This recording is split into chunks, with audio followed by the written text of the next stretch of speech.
She moved everything, but it vanished. Was that a trap or something worse? My stepmother told me she moved my trust fund to my stepsister. That was the sentence. Not screamed, not whispered, not blurted out in panic. Just said calmly, like she was announcing the weather. Before we continue, please hit the like button, subscribe to the channel, and turn on the notification bell for updates. I was standing in an airport terminal in Denver, halfway through a 3-day business trip, staring at a departure board that kept flickering from on time to delayed and back again. People were rolling bags past me. A baby was crying somewhere near the coffee stand. Someone behind me was laughing too loudly. Normal noise. Ordinary life. And right in the middle of it, my stepmother, Vivian Wayne, decided to call and detonate a bomb. "I moved your trust fund," she said again, slower this time, like I hadn't understood the first time, to Chloe, my stepsister. Then she added the part she'd clearly been waiting to say. "You don't deserve it." Let me ask you something. What would you do in that moment? Yell? Freeze? Hang up? Run straight to your bank app and start shaking? That's what she expected me to do. Because Vivian had spent years confusing silence with weakness. I didn't give her what she wanted. I shifted my carry-on to my other hand and walked away from the gate traffic toward a quieter strip of windows overlooking the runway. My reflection in the glass looked almost detached navy blazer. Low bun, expression flat, phone pressed to one ear like this was just another Tuesday problem to solve. "Okay," I said. Just that, okay. The silence on the other end was instant. Not because she was confused by the word itself, but because she was confused by me. Vivian was a woman who fed on emotional reactions. She liked tears. She liked outrage. She liked making someone defend themselves so she could step in and decide whether their pain was valid. My calm took the floor out from under her. Then she recovered. "Well," she said, with that thin little laugh of hers, "I'm glad you're being mature about it for once." Mature. That word almost made me smile. Because here's the part she never understood about me. I wasn't calm because I didn't care. I was calm because I did. And because when money in the Wayne family moved too easily, it usually meant someone had made a terrible mistake. My father, Richard Wayne, had not been a careless man. He built his fortune from nothing, protected every asset like it was a living thing, and trusted almost no one completely, especially near the end. That was something most people didn't know about him. Publicly, he was polished, controlled, generous. Privately, he noticed everything. Patterns, motives, tiny shifts in tone. And after he died, I started noticing something too. Vivian behaved less like a grieving widow and more like someone trying to locate keys to a locked room. Keys she had never fully found. Until now. Or at least, that's what she believed. I stopped walking and looked out at the runway lights, blinking against the late afternoon sky. "When did you do that?" I asked. "This morning." "And you were able to move it that quickly?" Another pause. Tiny, but there. "Yes," she said. "I handled it." Handled it. Interesting. My grip tightened on the phone just enough to feel it, then relaxed again. I could hear the satisfaction in her voice now, growing stronger, because she thought she was winning. She thought the delayed reaction meant I was only now beginning to realize what she'd done. In her mind, this was the moment the panic would set in. Instead, I asked the one question she wasn't ready for. "Did you touch the whole account?" She laughed, actually laughed. A bright, smug, careless sound that carried all the way through the speaker. Every cent. And there it was. Not grief, not justice, not some emotional decision made in the heat of an argument. Confidence. The kind that only comes right before impact. I closed my eyes for 1 second, just one, long enough to remember my father's voice from years earlier, low and dry, while sliding a sealed folder across his desk to me. "Money is never where people think it is, Elena." Back then, I thought he was talking about wealth, strategy, privacy. Standing in that airport with Vivian breathing triumph into my ear, I realized he might have been talking about people too. I opened my eyes and spoke as evenly as before. "Vivian," I said, "refresh it. Now." On the other end, I heard her scoff. Then a tap. Then silence. "What did you just say?" That was the first crack. Small. Barely there. But if you listened closely, you could hear it, the shift in Vivian's voice. The confidence hadn't disappeared yet, but it had slipped. Just a fraction. I didn't answer her question. Instead, I leaned back against the cool glass of the terminal window, watching a plane taxi slowly across the runway, calm outside, controlled inside. Go ahead, I said. Refresh it again. There was a sharper tap this time. Then another. Faster. You think this is funny? She snapped, but the edge in her voice wasn't anger anymore. It was something thinner, uncertainty. And here's where things start to matter. Because this wasn't just about money. Not really. This was about years of quiet positioning, of watching someone slowly test boundaries, push limits, take small things to see if anyone would stop them. Vivian never stormed in and took control of the Wayne estate. That wouldn't have worked. My father would have shut that down instantly. No, she was patient, calculated. She learned the language, sat in on meetings, smiled at the right people, played the role of supportive wife while quietly asking just enough questions to understand where the doors were, even if she couldn't open them yet. And Chloe? Chloe didn't need to learn anything, she just benefited. Vivian, I said, cutting through the tapping sounds. Who helped you? What? The transfer, I clarified. You didn't do that alone. I told you I handled it. That's not what I asked. Silence, again. Not long, but long enough. Let me ask you something. If someone suddenly gains access to something they've never fully controlled before, do they get more careful? Or less? Vivian chose less. I spoke to a lawyer, she said finally. Everything was done properly, completely legal. A lawyer? Not our lawyer. Not anyone my father had ever worked with. That mattered. Because my father didn't just hire professionals, he embedded systems, layers, safeguards that didn't rely on people behaving correctly. And Vivian had just confirmed she went around all of them. I exhaled slowly. Name? I asked. What? The lawyer's name. That's none of your business. It almost sounded rehearsed, like she'd expected questions but not the right ones. Behind her defensiveness, I could hear something else starting to creep in. Not fear yet, but awareness.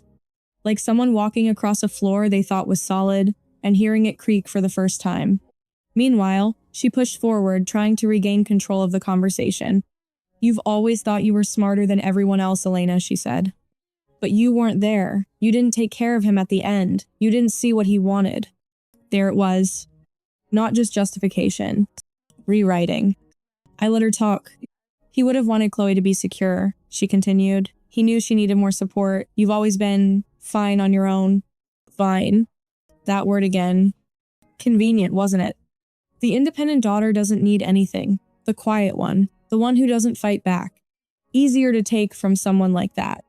I shifted the phone slightly, lowering my voice. You think this is about need? It is, she snapped. No, I said. It's about access. That stopped her. Because now we were finally talking about the same thing. You got into an account, I continued, that you were never meant to control, and instead of asking why it was so easy, you assumed you'd won. I didn't assume anything, she said quickly. Too quickly. I verified everything. With who? Another pause. Then, sharper this time, I don't have to explain myself to you. No, she didn't. But the system would, and that was the part she still didn't understand.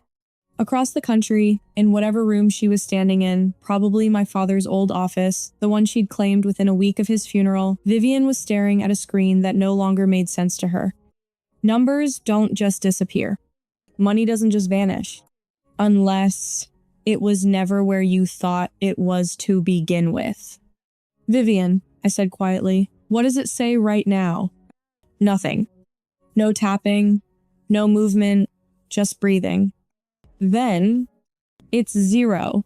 Flat, disbelieving, like she was reading it but not accepting it. All of it? I asked. Yes, she whispered. It's all gone. Gone. Not transferred. Not pending. Gone. Behind her, I could hear another voice faintly, Chloe. What's happening? She was asking. Why isn't it working? Working? That almost made me laugh. Because now it was starting. Not the part Vivian planned, not the clean transfer, the quiet victory, the moment where she finally proved she could take control of something that was never hers. No, this was the other version, the one my father prepared for. Vivian, I said, my voice steady, listen to me very carefully. She didn't interrupt this time. You didn't move my trust fund. Silence. A long one. Then, barely audible. What? I watched another plane lift off into the darkening sky, its lights cutting through the horizon. That account? I said. The one you emptied? I let the words hang for just a second longer, then finished it. That wasn't the trust. And this time, she didn't have anything to say back. That wasn't the trust. Let that sink in for a second, because on the other end of that call, it definitely did. You're lying. Vivian said it quickly, instinctively, like rejecting the sentence would somehow reverse what she was seeing on her screen. But here's the thing about denial. It only works when reality hasn't already started proving you wrong. I didn't argue with her. Instead, I started walking again, slow and steady, weaving through the terminal like this was just another call, another deal, another problem being handled. Refresh it again, I said. I already did. Do it again. A sharp inhale. Then tap, silence. Tap, longer silence. And then something new entered her voice. Not anger, not arrogance, fear. It's still 0. Of course it was. But now the situation has shifted, because the first time she saw it, she thought it might be a glitch, a delay, a temporary error. The second time, that's when the questions start. What did you do? She demanded. There it was. The same question from before, but now it carried weight. Because now, she needed an answer. I didn't do anything, I said calmly. That's not possible. It is if you were never in control. Behind her, I could hear movement drawers opening, papers shuffling, Chloe's voice getting louder. Mom, what's happening? Why did my card just decline? Perfect timing. I closed my eyes briefly, picturing it without needing to see it. Chloe standing in some polished boutique, holding a bag she hadn't paid for yet, confused, embarrassed, maybe even annoyed. Because in her world, things didn't stop working. Until now. Put her on speaker, I said. No, Vivian snapped immediately. Interesting. You don't want her to hear this? I asked. I said no, which meant Chloe was already hearing enough. Good. Vivian, I continued, my tone still even. How much did she spend? That's none of your... How much? A beat. I don't know, a few thousand. A few thousand? I almost admired the timing. Because systems like the one my father built, they didn't just detect access. They watched behavior, spending patterns, transfer speeds, intent. And Chloe, who had never once in her life questioned where money came from, had just walked straight into it. Okay, I said, that helps. Helps what? Vivian snapped. Fix it. Fix it. There it was again. That assumption. That I was reacting. That I was trying to recover something. You still think something was taken? I said. It was. No, I replied. Something was triggered. Silence. Heavy this time. Because even if she didn't fully understand what I meant yet, she understood enough to know it was bad. What does that mean? She asked, quieter now. And finally, we were at the part of the conversation she wasn't prepared for. You accessed a monitored account, I said, one that wasn't designed to hold assets long term. That's ridiculous, she said, but there was no conviction behind it anymore. Is it? I asked. Then where did the money go? No answer. Because she didn't have one. And for the first time since this conversation started, Vivian Wayne, who always had something to say, something to spin, something to control, was completely still. So I continued. That account existed for one reason, I said, to see who would try. Try what? To take something they weren't given. Her breathing changed again. Faster now. Because now it wasn't just confusion. Now it was implication. You're saying this was a trap? She asked. I tilted my head slightly, watching a ground crew guide another plane into position. Not a trap, I said. A test. For who? For anyone who thought access meant ownership. That landed hard. Behind her, Chloe's voice broke through again, this time sharper, panicked. Mom, it's not just the card. My account, something's wrong. It's saying restricted access. Restricted. Right on schedule. Vivian didn't respond to her. She couldn't. Because now she was starting to understand the scale of what was happening. You need to fix this, she said again, but now it sounded different. Less like a demand, more like a plea, trying not to sound like one. I can't, I said.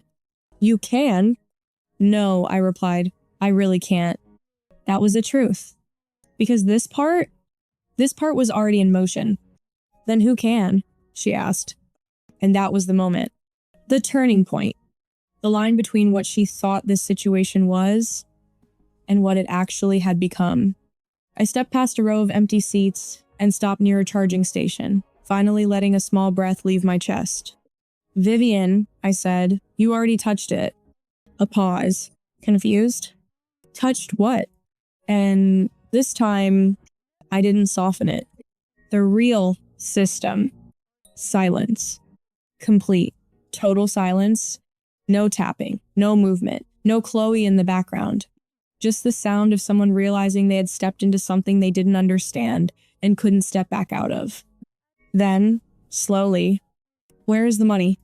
I glanced down at my phone, my reflection faint in the black screen, and answered her with the only response that mattered.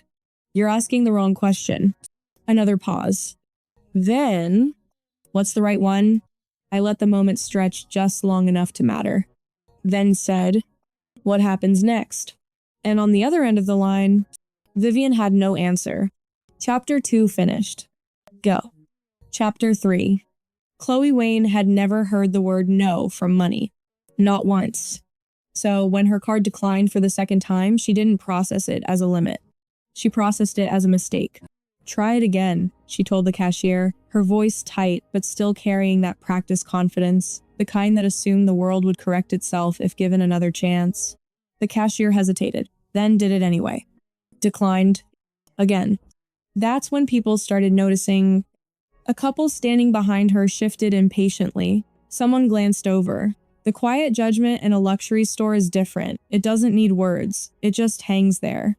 Chloe's smile thinned.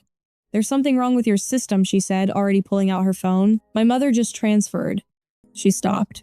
Because the notification hit. Account restricted. Not delayed. Not pending. Restricted. Back across the country, I could hear her breathing through Vivian's phone now, sharp, uneven, no longer controlled. Mom, she said, louder this time, what did you do? That question landed exactly where it needed to. Because for the first time, Chloe wasn't looking at me as the problem. She was looking at Vivian. And Vivian had nothing. Give me a second, Vivian said quickly, stepping away, her voice dropping as if distance would somehow contain what was happening. But you can't contain a system once it's already moving. Fix it, Chloe whispered, but there was a crack in it now, a real one. And I stayed quiet, not out of hesitation, but because this part needed to unfold exactly as it was designed to. Vivian, I said finally, cutting through the rising panic, listen carefully. I am listening, she snapped, but it wasn't sharp anymore. It was strained. No, I said, you're reacting. I need you to listen. Silence. Then, fine. Good. Because now we could move forward. You said you transferred everything this morning, I continued. Walk me through it. I already told you. Step by step. A pause. Then, reluctantly, I accessed the account. There was more in there than I expected. Liquid. Easy to move. So I contacted a lawyer. Name. Dawson and Klein. I didn't recognize it, which told me everything I needed to know. Go on, I said. They verified the documents I had access to. I authorized the transfer into Chloe's account. It cleared faster than I expected. Of course it did. That's it? I asked. Yes, that's it. No, it wasn't. Not even close. Because what she just described, that wasn't a breach. That was an invitation. Vivian, I said, my tone flattening slightly, did anyone question why the account was structured that way? What way? Simple, I said. Accessible, immediate. That's how accounts work. No, I replied. That's how bait works. Silence. And this time, it lasted longer. Because now, piece by piece, she was starting to see it. Not clearly yet, but enough to feel it. Behind her, Chloe's voice broke again, closer now, frantic. Mom, they're reversing transactions. I just got 3 notifications. What is happening? Reversals. Right on schedule. Because the system didn't just detect unauthorized movement. It traced impact. Every dollar touched. Every transaction made. Every attempt to use what was never truly theirs. Put her on speaker, I said again. This time, Vivian didn't argue. A shuffle, a click. Then Chloe's voice filled the line, raw and unfiltered. What is going on? She demanded. Elena, what did you do? There it was. Blame redirected. Predictable. I didn't do anything, I said. That's not true. My account is locked, my cards aren't working, and they're saying something about flagged activity. What does that even mean? It means, I said evenly, you spent money you didn't own. I did own it, she shot back. Mom transferred it to me. No, I said, she didn't. A beat. Then, what? I let the silence stretch just enough. Because this next part, this was where the illusion broke. She moved numbers, I continued, not assets. That doesn't make any sense, Chloe said, but her voice was already weakening. It will, I replied, in about 5 minutes. And right on cue. My phone buzzed. Not from them, from someone else. I glanced at the screen. Marcus Hale. I answered without hesitation. Elena. His voice was exactly how I remembered, steady, precise, untouched by panic. It triggered, I said. I can see that, he replied. Clean execution. Across the line, both Vivian and Chloe went completely silent. Because now there was someone else. Someone they didn't know. Someone who wasn't reacting. Status? I asked. Primary account secured, secondary assets rerouted, audit trail initiated. Professional, efficient, final. Vivian found her voice first. Who is that? She demanded. I didn't answer her. Any complications? I asked Marcus. One, he said. External legal contact initiated the transfer. Dawson and Klein. A brief pause. They won't enjoy what comes next. No, they wouldn't. Because this system, it didn't just protect money. It exposed intent. Proceed, I said. Already in motion. The line clicked softly as he ended the call. And just like that, everything had shifted. What was that? Vivian asked, her voice barely holding together now. I stepped away from the window, finally moving again. That, I said, was the part my father didn't tell you about. Silence. Heavy. Pressing. Because now, they both understood something they hadn't before. This wasn't a mistake. This wasn't reversible. This wasn't even fully human anymore. It was a system. And they had activated it. Vivian, I said quietly, do you know what happens when a system like that executes exactly as intended? No answer. Of course not. So I gave it to her. It means, I said, you didn't interrupt anything. I paused, then finished it. You completed it. And on the other end of the line, neither of them spoke. You completed it. Let that sit for a second. Because that's the moment everything stops being abstract. Up until now, Vivian still thought this was a situation she could manage. Fix, undo, reframe. But completed? That word doesn't leave room for negotiation. No, she said finally, her voice thin, strained. No, that's not no. Systems don't just complete on their own. They do when they're designed to, I replied. I stepped out of the terminal and into the colder air just outside the sliding doors. The noise dropped instantly. No more rolling suitcases, no more chatter, just distance and clarity. Perfect. Vivian, I continued, tell me something honestly. She didn't respond. You went into that account, saw how easy it was to move everything, and you didn't question it? I had authorization, she snapped, but it sounded hollow now. From who? From the documents. What documents? Silence. Because now we were circling the real issue. Not access, not control. Understanding. You saw what you wanted to see, I said. A door that looked unlocked. It was unlocked. No, I replied. It was left open. That landed. And this time, she didn't argue. Because there's a difference, isn't there? An unlocked door suggests carelessness. An open door suggests intention. And my father? Richard Wayne was never careless. You think he planned this? She asked, quieter now. Not defensive. Not aggressive. Just trying to catch up. I don't think, I said. I know. The wind picked up slightly, brushing past as I walked toward the curb. A line of cars idled under the overhead lights, headlights cutting through the evening.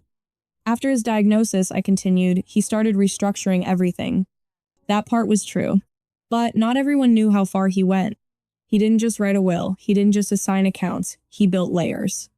What kind of layers? Chloe asked, her voice smaller now, like she was already afraid of the answer. The kind that don't rely on people doing the right thing, I said. A pause. Then, the kind that assume they won't. Silence again. Because now, we weren't talking about money anymore. We were talking about expectation. And who my father expected to cross the line. There were 3 tiers, I said, continuing before they could interrupt. Visible assets, shadow holdings, and behavioral triggers. Behavioral? Vivian echoed. Yes. What does that even mean? It means, I said, the system wasn't just watching accounts. I stopped walking. It was watching decisions. That was the part people always underestimated. They think money is static, numbers in a system, something that sits still until someone moves it. But my father didn't build static systems. He built responsive ones.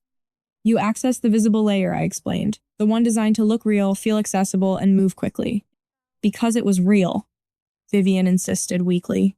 It was real enough, I said, just not important. That distinction mattered. A lot. Then where was the real money? Chloe asked. I didn't answer immediately. Because that question, that was the one they'd been chasing since the beginning.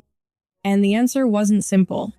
It was never in one place, I said finally, and it was never fully accessible without conditions being met. What conditions? I exhaled slowly. Time, stability, and most importantly, restraint. That last word hung in the air. Heavy.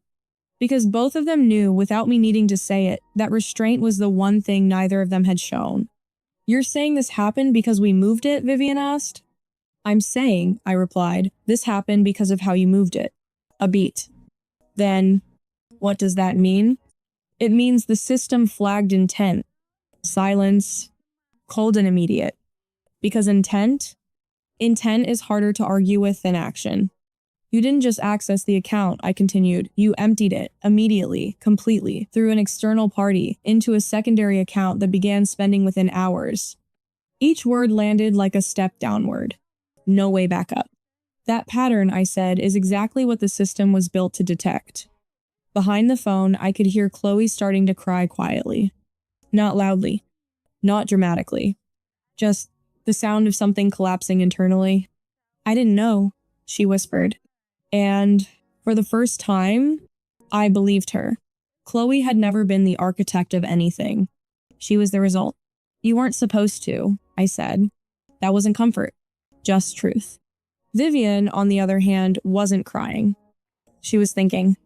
Fast. Desperately. Trying to find an angle, a gap, a way to shift this back into something she could control. There has to be a way to reverse it, she said. Systems can be overridden. Accounts can be restored. This one can't, I interrupted. Everything can. No, I said, firmer now. Not this. And that's when it hit her. Not fully, but enough. Why? She asked. And there it was. The right question. Finally, because, I said, this wasn't built to protect money. A pause. Then, it was built to protect ownership. Silence. Complete. Because now the shape of it was becoming clear. Not just a system, not just a safeguard. Something else something more final. And when ownership is challenged like that, I continued softly, the system doesn't just react. I let the moment stretch just long enough, then finished it. It consolidates. Consolidates where? Vivian asked, her voice barely steady. I looked out at the line of cars, headlights flickering past, and answered her. Exactly where it was always meant to go. Another pause. Longer this time. Then, Marcus's voice echoed faintly in my memory from earlier. There's one more clause you should be aware of. I hadn't told them that part yet. Not yet. But I would, because that clause, that was the piece that changed everything. Vivian, I said quietly, there's still something you don't know. And this time, neither of them interrupted. So, was this protection or a setup she knew would eventually be triggered?